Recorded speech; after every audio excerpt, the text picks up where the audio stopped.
with this census discussion now, and we're joined by leading demographer and columnist at The Australian, Bernard Salt. Good to talk to you, Bernard.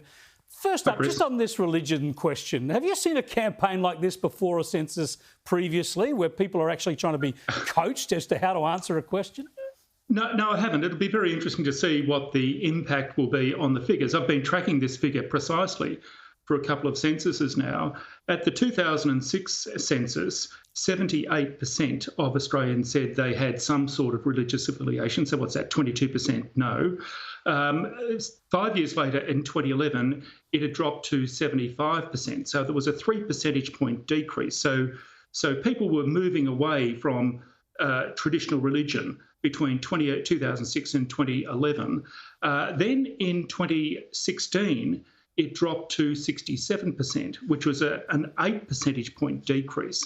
So there was quite a step change away from what you would say is traditional religion between the last two censuses. And so my view is that all else being equal, it could be 6, 7, 8 percentage points further down away from traditional religion. Now, if it's much further than that, then you would have to put that down to the impact of the campaign.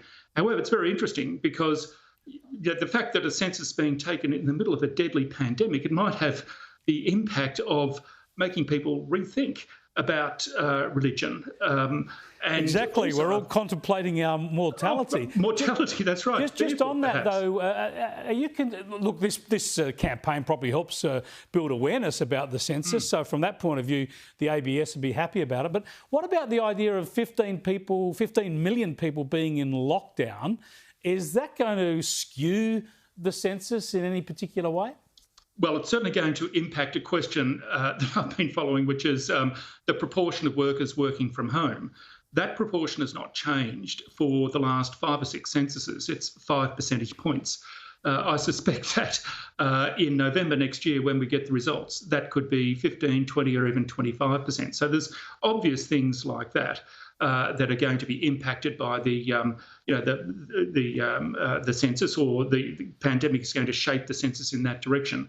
But I do think you could argue that there is going to be an upward lift because people are fearful, they're concerned, they're considering their own mortality. When you think of 25 million people collectively thinking in a particular way, that could rise. The other argument I have is that as the baby boomers, 5 million baby boomers, push into their 60s and 70s, they too are contemplating their own mortality. So you've got one force pushing in one direction, that is that campaign, because other forces pushing in the other direction.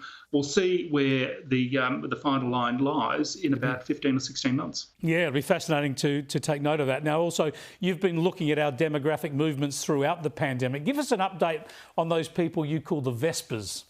The Vespers, yes. That's what I do, Chris. I invent acronyms. This is on the left there. You can see the number of people on the orange line, the Melbourne line, showing the number of people that are actually leaving Melbourne to go to the regions. It's not overseas, it's not interstate.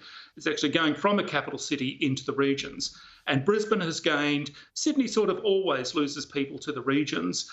Perth and Adelaide have gained. I think these are locals coming home. It's almost like nesting or cocooning. Melbourne has just dropped off a cliff.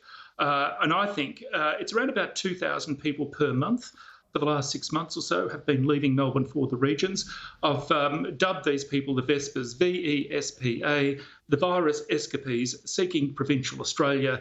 They are scootering out of Melbourne looking for their very own Bonnie Doon retreat within this Goldilocks zone. I'm 150 kilometres from the centre of Melbourne, sort of sea change, tree change areas. So it's happening in Victoria, less so in other states. Maybe it'll happen in New South Wales now, because Victoria's obviously had their 6 lockdowns. Sydney in this extended lockdown. We might see a similar effect in New South Wales in months to come.